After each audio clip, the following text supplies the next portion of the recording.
నమస్తే, welcome to 60 leader. నేను దీపిక. ప్రస్తుతం మనతో పాటు ఉన్నారు Vijayawada TDP MP candidate Kesineni చిన్ని. సో విజయవాడలో ఎక్కడ చూసినా కూడా కేశినేని బ్రదర్స్ మధ్య టఫ్ ఫైట్ కనిపిస్తుంది. సో మరి ఎన్నికల ప్రచారంలో ఒకవైపు అన్న, మరోవైపు తమ్ముడున్నారు. ఈ ప్రచారంలో ఎలా ముందుకెళ్తారు, ప్రజలు ఎవరికి పట్టం కడతారు, ఈ ఎన్నికల్లో ఎవరిని గెలిపిస్తారు అనే విషయాలను మనము ఈ రోజు ఆయన ద్వారా అడిగి తెలుసుకుందాం. నమస్తే సార్. నమస్తే అమ్మా. సార్, ఇప్పుడు విజయవాడలో ఎన్నికల వేడి కంటే ముందు కూడా కేశినేని బ్రదర్స్ మధ్య ఫైట్ ఎలా ఉండబోతుందని అందరు చాలా ఆసక్తిగా ఎదురు చూస్తున్నారు. ఏమంటారు మీరు? ఫైటే లేదమ్మా. నా వార్ వన్ సైడ్. నేను భారీ మెజార్టీతో విజయవాడ ప్రజల ఆశీస్సులతో గెలవబోతున్నా. ఎందుకంటే అభివృద్ధి ఒకవైపు, అరాచకం ఇంకోవైపు.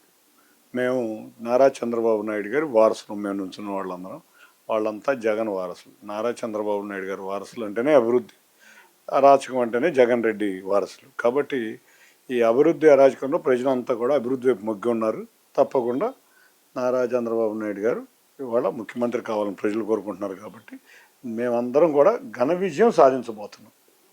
ఇది ఒకే కుటుంబానికి చెందిన మీరు ఇప్పుడు ఎన్నికలలో బరిలో నిలిచారు. సో మరి ఇది ఎలా చూడాలి? కుటుంబం పార్టీగా చూడాలా, కుటుంబాల మధ్య విభేదాలుగా చూడాలా, లేకుంటే పార్టీల మధ్య విభేదాలుగా చూడాలా అంటే మీరేమంటారు? ఎప్పుడైనా నారా చంద్రబాబు నాయుడు గారు వర్సెస్ జగన్ రెడ్డి.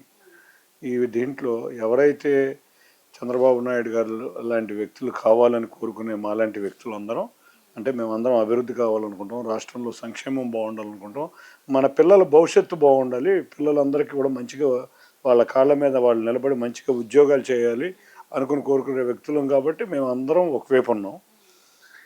అటుపక్క అభివృద్ధి శూన్యం. సో ఇక చెబితే పిల్లలందరూ కూడా ఇవాళ మత్తు పదార్థాలకు అలవాటు పడి ఉన్నారు. అంటే ఇవాళ ఉద్యోగాలు లేక, డిగ్రీలు పూర్తయి ఎటువంటి ఇది లేక కొంతమంది పిల్లలు చెడు వ్యసనాలకు బానిసలయ్యారు. కాబట్టి మేమేమో అభివృద్ధి సంక్షేమం వాళ్ళ కాళ్ళ మీద వాళ్ళు నిలబడడం. కాబట్టి అరాచకం అంటే అదే. అటువంటి అరాచక శక్తుల్ని ప్రజలు వద్దనుకుంటున్నారు. కాబట్టి జగన్మోహన్ రెడ్డి గారు చెప్తున్నారు అభివృద్ధి సంక్షేమం మా వైపే ఉంది, ప్రజలు ఈసారి కూడా మమ్మల్ని గెలిపిస్తారని కూడా చెప్తున్నారు. ఆయన ఒకటే చెబుతున్నాడు, బటన్ నొక్కుతున్నాను అంటున్నాడు. కానీ అభివృద్ధి గురించి ఎక్కడ చెప్పుకునే పరిస్థితి లేదు. అభివృద్ధి చెప్పుకుంటే ఏం చేశాడో చెప్పాలి. మేము అమరావతి మొదలు పెట్టాం, నువ్వు 3 రాజధానులు అన్నావు, ఒక్క రాజధానికి రాయి వేసావా? లేకపోతే మేము పోలవరం మొదలు పెట్టాం, ఎంతవరకు పూర్తి చేసాం? మేము 70% పనులు పూర్తి చేస్తే రివర్స్ టెండరింగ్ అని చెప్పి మొత్తం రివర్స్ చేసావు రాష్ట్రాన్ని. నీ రివర్స్ టెండరింగ్ విధానమే నీ రివర్స్ చేయటంలో రాదు. అంతేకాకుండా నువ్వు కూర్చున్న సెక్రటరియట్ మేము కట్టించేది, మనం వాడుతున్న హైకోర్టు మేము కట్టించింది, మేము గ్రాఫిక్స్ అంటే నువ్వు అదే సెక్రటరియట్లో కూర్చుని నువ్వు పని చేస్తున్నావు. కాబట్టి అతను చెప్పుకోవడానికి ఏమీ లేదు. ప్రజలు గ్రహించారు, తొందరగా ఇంటికి పంపబోతున్నారు. అంతేకాకుండా మరొక్కసారి ప్రజా జీవితంలో ఇటువంటి వ్యక్తులు ఎవరూ లేకుండా, నా ప్రత్యర్థి అయినా లేదా జగన్ రెడ్డి అయినా ఇటువంటి వ్యక్తులు ఎవరు కూడా ప్రజా జీవితంలో లేకుండా ప్రజలు గట్టిగా బుద్ధి చెప్పబోతున్నారు. సార్, ఇప్పుడు కేశినేని నాని వైసీపీని వీడి టీడీపీని వీడి వైసీపీలోకి వెళ్ళడం కారణాలు ఏంటి? ఎందుకు వెళ్ళాల్సి వచ్చింది? అసలు వెళ్ళాల్సి వచ్చింది అంటే 2019లో గెలిచిన కాడి నుంచి ఈ వ్యక్తికి ఒకటే అనుకున్నాడు, 23 సీట్లు వచ్చింది టీడీపీ మళ్ళీ అధికారంలోకి రావటం కష్టం అని అనుకున్నాడు. కానీ మా కార్యకర్తల బలాన్ని, మా నాయకుల బలాన్ని తక్కువ అంచనా వేసాడు అనుకుని అప్పటి నుంచి కోవర్ట్ ఆపరేషన్ చేయడం మొదలుపెట్టాడు. ఈ కోవర్ట్ ఆపరేషన్ చేసి రకరకాల విన్యాసాలు చేసి ఏ రోజైనా తెలుగుదేశం నాయకులను విమర్శిస్తాడు, ఏ రోజు వైసీపీ నాయకులను 2019 నుంచి విమర్శించడు, తెలుగుదేశం కార్యకర్తలను విమర్శిస్తాడు. అంతేకాకుండా సభ్య సమాజంలో ఒక్క వ్యక్తిని కూడా గౌరవించడు. మీరు విలేకరులకే తెలుసు, చాలామంది విజయవాడలో ఉన్న విలేకరులు కానీ, నందిగామలో ఉన్న విలేకరులకు కానీ తెలుసు, ఇతను ఏ వ్యక్తిని కూడా గౌరవించే వ్యక్తి కాదు. కాబట్టి ఇటువంటి వ్యక్తి ఇవాళ రాజకీయాల్లో అనవసరమైన వ్యక్తి, దేనికి పనికిరాని వ్యక్తి, రాజకీయాల గురించి తెలియని వ్యక్తి, 10 సంవత్సరాలు ఎంపీ చేశాడు, ఏ రోజు ప్రజా జీవితంలో ఉండడు.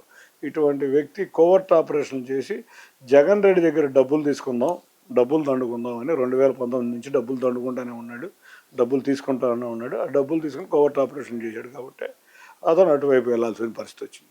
సో మీరు ఇలా చెప్తున్నారు, మరి నాని వర్గానికి చెందిన వారంతా కూడా చెప్తున్నారు నాని చిన్ని విడిపోవడానికి గల కారణాలు కావచ్చు సృష్టించింది కూడా చంద్రబాబు అని చెప్తున్నారు. మేమిద్దరం ఎప్పుడు విడిపోయాము? 1999లో మేము వ్యాపారం విడిపోయాం. మాకు అన్ని సంవత్సరాల నుంచి గొడవలు ఉంటానే ఉన్నాయి, కానీ రాజకీయంగా ఆయనకి సపోర్ట్ చేసుకుంటూ వచ్చా. 2014 నుంచి 19 దాకా నేను ఈ రోజు విజయవాడలో లేను. 19లో చంద్రబాబు నాయుడు గారు ఓడిపోయినాక మళ్ళీ చంద్రబాబు నాయుడు గారిని కలిశాను. మరి మా ఇద్దరిని చంద్రబాబు నాయుడు గారు ఎందుకు పెడతాడు? నువ్వు సరిగ్గా ఉంటే నేను అన్న చంద్రబాబు నాయుడు గారికి బొకే తోసేయమని చెప్పాను. అది చంద్రబాబు నాయుడు గారు నువ్వు నా బొకే తోసేయమని చెప్పారా? అగౌరవపరచమని చెప్పారా? లేకపోతే చంద్రబాబు నాయుడు గారిని నేను రాజకీయాల్లో రాకముందే చంద్రబాబు నాయుడు గారిని విమర్శించిన విమర్శలు నువ్వు పెడ్ డాగ్స్ని జాగ్రత్తగా పెట్టుకుంటాడా? లేకపోతే నువ్వు కుప్పం చూసుకొని నేను విజయవాడ చూసుకుంటాను. ఒక ఆది నాయకుడిని ప్రపంచం అంతా మెచ్చిన వ్యక్తిని గౌరవించడం నేర్చుకోవాలి ముందు. మనం సభ్య సమాజంలో ఉన్నాం. అటువంటి వ్యక్తికి బొకే నేను దోసేయమన్నా, లేకపోతే నేనేమన్నా రకరకాల వ్యాఖ్యానాలు చేయమన్నా? నీ అంతటా నువ్వు కోర్టు ఆపరేషన్ చేసి డబ్బులు గుంజుకోవడానికి చేసిన పనులు ఇవన్నీ. ఎప్పుడైతే జగన్మోహన్ రెడ్డి మెప్పు పొందాలో ఇటువంటి వాళ్ళందరూ కూడా మనం చూసాం. అసెంబ్లీలో కూడా సభ్య సమాజం తల ఉంచుకునే భాష మాట్లాడటం, పర్సనల్గా అటాక్ చేయటం. ఎందుకు ఏమన్నా డిఫరెన్స్ ఉంటే ఒపీనియన్ చెప్పు, నీ ఒపీనియన్ పాలసీ మ్యాటర్ మీద డిఫర్ చేయి, అంతేగాని వ్యక్తిగతంగా విమర్శలు ఇవన్నీ మీకు అర్థం కావట్లేదు. జనాలకి ప్రజాడ ప్రజలకైతే అర్థమైపోయింది ఇదంతా కోవర్ట్ ఆపరేషన్ చేస్తున్నాడు. ప్రజాడ ప్రజలందరికీ తెలుసు. అంతేకాకుండా డబ్బుల కోసం చేస్తున్నాడు. డబ్బులు జగన్ రెడ్డి కూడా దగ్గర నుంచి కూడా బాగానే ముట్టినాయి కాబట్టి పాత బ్యాలెన్స్ షీట్కి అప్పులు బాగా తీర్చినట్టు కనపడుతున్నాయి. డబ్బులు ఎక్కడి నుంచి వచ్చినట్టు? మరి కొత్త వ్యాపారం చేయలే, ఎక్కడి నుంచి వచ్చినట్టు? వచ్చినాయి. ఇంకా డబ్బులు గుంజుకున్నారు. ఇక్కడ ఉన్న నందిగామ అంతేకాకుండా కొంతమంది ఎమ్మెల్యేలతో కలిసి వ్యాపారం చేశాడు. ఆ వ్యాపారంలో ఇసుక వ్యాపారం కానీ అక్రమ వ్యాపారాలన్నీ చేశాడు. ఇకపోతే 3 పార్టీలతో కలిసి వెళ్తున్నారు. సో వారంతా మీకు సహకరిస్తున్నారు? బ్రహ్మాండంగా సహకరిస్తున్నారు. ముందుగా వాళ్ళందరికీ ధన్యవాదాలు. ఎందుకంటే ఇవాళ నిజంగా జన సైనికులు ఇంత మండు టెండర్లో కూడా తెలుగుదేశం వాళ్ళ అభ్యర్థి లేకపోయినా తెలుగుదేశం అభ్యర్థుల కోసం విజయం కోసం గట్టిగా కృషి చేస్తున్నారు. అంతేకాకుండా మేమందరం కూడా భారతీయ జనతా పార్టీ అభ్యర్థి ఉన్నారు విజయవాడ పశ్చిమ నియోజకవర్గం, మేమందరం కలిసి గట్టిగా పనిచేస్తున్నాం. ఇటువంటి విజయవాడ పార్లమెంట్లో ఉన్న కోఆర్డినేషన్ కనుక మొత్తం 25 పార్లమెంట్లో ఉంటే 24 సీట్లు కూటమి గెలవబోతుంది. అయితే మేము కొన్ని వింటూ ఉన్నాం సార్, కూటమి అభ్యర్థుల మధ్య సఖ్యత లేదు అంటూ కూడా వింటున్నాం. మీరు దానికి ఏం చెప్తారు? ఎక్కడుందమ్మా ఇప్పుడు విజయవాడ పశ్చిమ మేనిఫెస్టోలో కూడా చూసుకుంటే బీజేపీ వాళ్ళ ఫోటో కూడా ఎక్కడ కనిపించలేదు, ఇలాంటి కొన్ని ఎలిగేషన్స్ కూడా వస్తున్నాయి. ఇప్పుడు NDA manifesto, Bharatiya Janata party manifesto ఒకటి రిలీజ్ చేసింది. ప్రధానమంత్రి గారి ఫోటో అక్కడ వేశాం. మేము ఎక్కడా కూడా రాష్ట్ర నాయకుల ఫోటోలు వేయలేదు. అంతేకాకుండా ఇక్కడ మేము ఉమ్మడి మేనిఫెస్టో రిలీజ్ చేసే సమయంలో మాకు ప్రధానమంత్రి గారి మేనిఫెస్టో ఆల్రెడీ రిలీజ్ అయింది కాబట్టి ఈ మేనిఫెస్టోని మా తెలుగుదేశం జనసేన రూపొందించింది కాబట్టి ఆ రోజు మేము ఇద్దరు నాయకుల ఫోటో వేశారు. దాని కోఆర్డినేషన్ లోపం కాదు. రేపు విజయవాడలో 3 నాయకులు ఇక్కడ రథయాత్ర రోడ్ షో చేయబోతున్నారు, 3 కలిసి. నిజంగా మరి కోఆర్డినేషన్ లోపం అయితే మరి ప్రధానమంత్రి గారు ఎందుకు వస్తారు? ఇప్పుడు రేపు నుంచి సభల్లో పాల్గొంటున్నారు. ఇవాళ అమిత్ షా గారు కూడా సభల్లో పాల్గొన్నారు. అమిత్ షా గారు సభల్లో పాల్గొని చాలా మంచి విషయాలు కూడా చెప్పారు ఇవాళ. కాబట్టి మేమందరం కలిసిగా ఉన్నాం కాబట్టి అటువంటివన్నీ వస్తున్నాయి. రాజధాని గురించి చెప్పారు, పోలవరం గురించి చెప్పారు. ఇటువంటి ఎన్నో మంచి విషయాలు వాళ్ళ రాష్ట్రానికి తీపి కబురు అందించారు వాళ్ళ అమిత్ షా గారు. అటువంటివి కాబట్టి కోఆర్డినేషన్ ఉంది కాబట్టి అటువంటి వాస్తవాలన్నీ మనకు వాళ్ళు వస్తున్నాయి. సార్ ఇప్పుడు మీరు నియోజకవర్గంలో ప్రతి ఇంటింటికి వెళ్తున్నారు. సో నియోజకవర్గంలో ప్రధానంగా ఎలాంటి సమస్యలు ఉన్నాయి? ఒక్కొక్క నియోజకవర్గంలో ఒక్కొక్క సమస్యలు ఉన్నాయి. ఇప్పుడు తిరువూరు ఉందంటే కిడ్నీ బాధిత సమస్య ఉంది. రూరల్ నియోజకవర్గం మొత్తం సాగునీరు తాగునీరు సమస్య ఉంది. కాబట్టి వాటిని తక్షణమే పరిష్కరించాలి. విజయవాడ పార్లమెంట్ నియోజకవర్గంలో వస్తే ఇవాళ రోజువారీ కార్మికులు ఎక్కువ. వాళ్ళందరూ కూడా అమరావతి లేకపోవడం వల్ల ఉపాధి కోల్పోయారు. వాళ్ళందరికీ ఉపాధి కల్పించాలి ముందు మనం. వాళ్ళందరికీ భరోసా కల్పించాలి. సంక్షేమమే కాదు, వాళ్ళ కాళ్ళ మీద వాళ్ళు నిలబడేటట్టు కల్పించాలి. ఇటువంటి ఎన్నో కార్యక్రమాలని మా మేనిఫెస్టో విడుదల చేస్తున్నాం. రేపు దాంట్లో అన్ని పొందుపరిచాం. సో అలానే ఇప్పుడు మైనార్టీల విషయానికి వస్తే వాళ్ళు బీజేపీకి దూరంగా ఉంటారు, ఓటు వేయమని కూడా చెప్తారు. సో మీరు అలయన్స్ లో ఉన్నారు, ఈ నేపథ్యంలో మరి ఓట్లు కోల్పోయే అవకాశం ఉందంటారు? వాళ్ళ ఉదయం ఒక మసీదుకి వెళ్ళా. ఆ సమయంలో ఎన్డీటీవీ వాళ్ళు ఇంటర్వ్యూ కావాలని వచ్చారు. సరే, ఎన్డీటీవీ ఏపీ హెడ్ ఆవిడ పేరు మర్చిపోయిన వాళ్ళు వచ్చారు. సరే, ఆవిడ అదే క్వశ్చన్ అడిగింది. నేను మసీదులో ఉన్నప్పుడే మీరు మైనార్టీలకు మీరు ఓటేరు కదా ఏంటండి అని అడిగింది. నన్ను ఎందుకు, వాళ్ళు ఉన్నారు వాళ్ళని అడగండి, మైనార్టీలు ఓటేస్తారు మీరు, ఒక్కసారి వారిని అడగండి అని అడిగాం. ఆవిడ వాళ్ళని క్వశ్చన్ చేస్తే మేము చంద్రబాబు నాయుడు గారు ఏది చెబితే అది చేస్తాం, మా మైనారిటీ హక్కులు ఎన్డీఏలో ఉన్న కాపాడిన ఏకైక వ్యక్తి చంద్రబాబు నాయుడు గారు. ఆయన మీద మాకు నమ్మకం ఉంది. ఆయన కమలమ్మకి ఏమంటే కమలంకి వేస్తాం, సైకిల్కి ఏమంటే సైకిల్కి వేస్తాం. అది కూడా విజయవాడ పశ్చిమ నియోజకవర్గంలో నేను వెళ్ళిన మసీదు కూడా ఉంది విజయవాడ పశ్చిమ నియోజకవర్గంలో. కాబట్టి మాకు మా పిల్లల భవిష్యత్తు బాగుండాలి, మా రాష్ట్ర భవిష్యత్తు బాగుండాలి.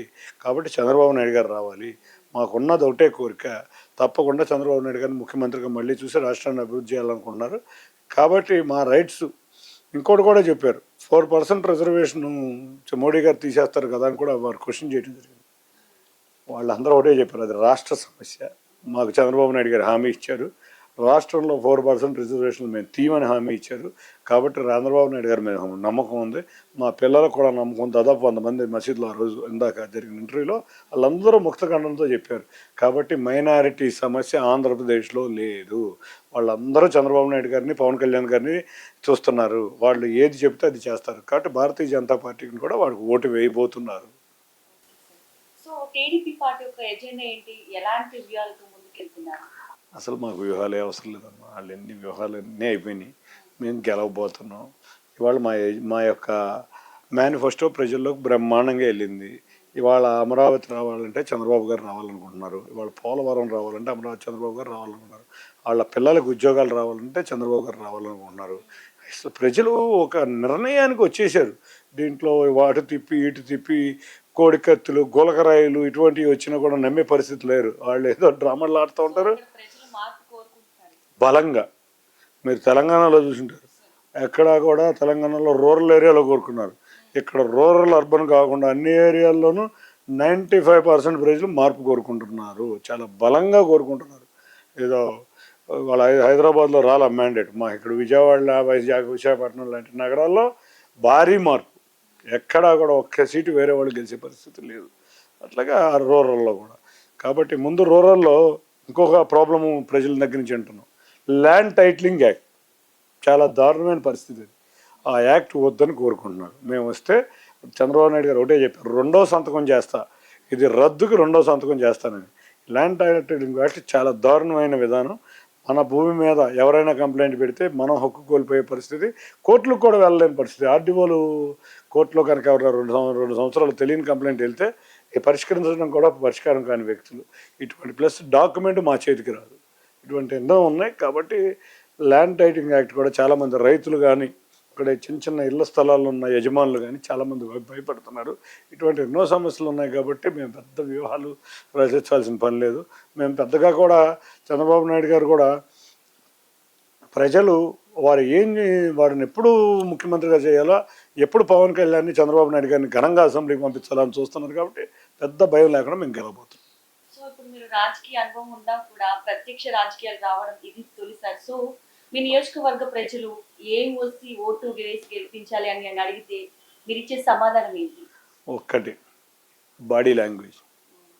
నా యొక్క బాడీ లాంగ్వేజ్, ఎదుటి వ్యక్తి బాడీ లాంగ్వేజ్ ప్రజలందరూ చూస్తున్నారు. ఒక అహంకారానికి ప్రజల తోడుగా ఉండే వ్యక్తికి ఇది వ్యత్యాసం చూస్తున్నారు. ఎంత పెరిగితే అంత ఒదిగి ఉండాలనే వ్యక్తిగా నేను కనపడతాను. ప్రతినిత్యం అహంకార ధోరణితో ప్రవర్తించే వ్యక్తిగా చూస్తున్నారు. రెండోది, వీటికి అన్నిటికన్నా ముఖ్యంగా చంద్రబాబు నాయుడు గారు ముఖ్యమంత్రి. అసలు ప్రజల యొక్క ఒకటే ఏకైక అజెండా, కూటమే ముఖ్యమంత్రి కావాలి, కూటమి అధికారంలోకి రావాలి.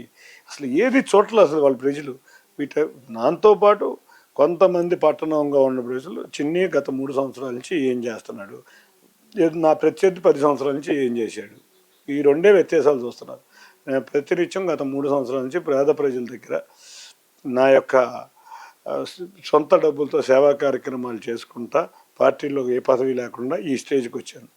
పార్టీలో అన్ని పదవులు అనుభవించి ఏ రోజు కార్యకర్తలకు అండలుగా నిలకుండా, ప్రజలకు అండగా నిలకుండా, సొంత డబ్బులు రూపాయి కూడా తీయకుండా, గవర్నమెంట్ ఇచ్చిన ఎంపీ ఫ్లాట్స్ని నేనేదో చేసి అదనేదో దానం చేశానని చెప్పుకునేలాగా ఇటువంటి కార్యక్రమాలు ప్రజలు కూడా విసుగెత్తిపోయి ఉన్నారు, ఈ డ్రామా ఆర్టిస్టులని. కాబట్టి వాళ్ళందరూ కూడా చిన్ని లాంటి సౌమ్యుడు కావాలి, చిన్ని లాంటి మంచి మనిషి కావాలి, సేవా గంధం చేసే వ్యక్తి కావాలని విజయవాడ ప్రజలందరూ కోరుకుంటున్నారు. తప్పకుండా అదే నా విజయానికి బాటలు వేయబోతుంది. సో 2024లో మీరు అధికారం వచ్చినాక ఇక్కడ ఉన్న ప్రజలకు ఏం చేయాలనుకున్నారు? ఎలాంటి మీ ఆలోచన ఏంటి అసలు? ఇవాళ 20 లక్షల ఉద్యోగాలు కల్పనే మా ముందు కర్తవ్యం. యువత వాళ్ళ ఉద్యోగాలు రావాలి, వాళ్ళ కాళ్ళ మీద వాళ్ళు పడాలి, రాష్ట్రం అభివృద్ధి చెందాలి, రాష్ట్రం వృద్ధి కూడా ఎక్కువ కనిపిస్తుంది. రాష్ట్రం అభివృద్ధి చెందాలి, రాష్ట్రం సంక్షేమ బాటలో నడవాలి. అంతేకాకుండా మనం ముఖ్యంగా విజయవాడ పట్టణంలో ఎక్కువ మంది, నగరంలో ఎక్కువ మంది రోజువారీ కార్మికులు ఉన్నారు. వాళ్ళ జీవన ప్రమాణాలు పెరగాలి. ఇది ఒక్కటే మా అందరి ముందున్న ముఖ్య కర్తవ్యం. ప్రభుత్వం మీద ఆధారపడకుండా సిఎస్ఆర్ యాక్టివిటీ ద్వారా కానీ ఇటువంటి ఎన్నెన్నో ఆటోమొబైల్ రంగం విజయవాడ ఫేమస్. వాళ్ళ ఆటోమొబైల్ ఇండస్ట్రీలో ఎక్కువ సేల్స్ విజయవాడలో జరుగుతాయి. వాళ్ళందరూ ఎందుకు చేయరు సిఎస్ఆర్ యాక్టివిటీ కన్నా? ఇటువంటి కృషి చేసి జీవన ప్రమాణాలు పెంచడం నా యొక్క ముఖ్య ఉద్దేశం. ఫైనల్ గా మీ నియోజకవర్గ ప్రజలకు మీరు ఇచ్చే భరోసా ఏంటి? మీ కార్యకర్తలకు కావచ్చు, ప్రజలకు కావచ్చు. మీ అందరి ఆశీర్వచనాల వల్ల చంద్రబాబు నాయుడు గారు కూటమి అభ్యర్థులు గారి విజయం సాధించబోతున్నారు. దీనికి తోడుగా పవన్ కళ్యాణ్ గారు మాకు తోడుగా ఉండటం వల్ల ఇంకా బలంగా మేము ప్రజల్లోకి నాటుకున్నాం. తప్పకుండా అందరూ చంద్రబాబు నాయుడు గారు ముఖ్యమంత్రి కాబోతున్నారు. కాబట్టి మీరు అందరూ కూడా ఒక్కటి, మీ యొక్క ఏ సమస్య ఉన్నా చిన్ని అనేవాడు మీ చెంతనే ఉంటాడు. ఏ సమస్య ఉన్నా నేను మీ దగ్గరే ఉంటాను. మీరు మిగతా వ్యక్తుల్ని నన్ను చూసుకోండి. నా యొక్క వ్యక్తిత్వం ఏ విధంగా ఉందో మిగతా వాళ్ళ వ్యక్తిత్వం ఏ విధంగా ఉంది. ఇవాళ ప్రజాప్రభుత్వం రాబోతుంది, మన పిల్లలకు మంచి భవిష్యత్తు రాబోతుంది, మన కళల రాజధాని అమరావతి రాబోతుంది, మనం పోలవరం సాధించుకోబోతున్నాం. తప్పకుండా మనకు రాష్ట్రంకు ఉన్న సమస్యలు, మనం ఎన్డీఏ ప్రభుత్వంలో కూడా మనం అక్కడ ఢిల్లీలో ఉన్నాం కాబట్టి అక్కడ కూడా మనం రాష్ట్రానికి అవసరమైన నిధులు తెచ్చుకుని రాష్ట్రాన్ని బాగుపడి చేద్దాం. కాబట్టి తప్పగా ఉందా మీరు అందరూ కూడా రేపు 13వ తారీఖు మీరు అందరూ ఓటు ఎట్లాగో మా కుటుంబంకి వేస్తారని తెలుసు. ఒక్కళ్ళు కూడా ఓటు మిస్ అవ్వకుండా వచ్చి తప్పకుండా మంచి ఓటింగ్ పర్సంటేజ్ పెంచి భారీ విజయం నమోదు చేసి చంద్రబాబు గారిని, పవన్ కళ్యాణ్ గారిని ఘనంగా అసెంబ్లీకి, మోడీ గారిని పార్లమెంట్కి పంపించాలి, మా ఎన్డీఏని పార్లమెంట్లో గెలిపించాలని కోరుకుంటూ మీ అందరికీ ఎప్పుడూ మీ దగ్గరే ఉండే చిన్నిగా, ఎప్పుడు మీరు ముందుగా నన్ను చిన్ని అని పిలుస్తారు, అదే ఏకవచనంతో చిన్ని అని పిలవాలని కోరుకుంటున్నాను. Thank you. Thank you so much, sir, for your valuable time. I wish you very all the best.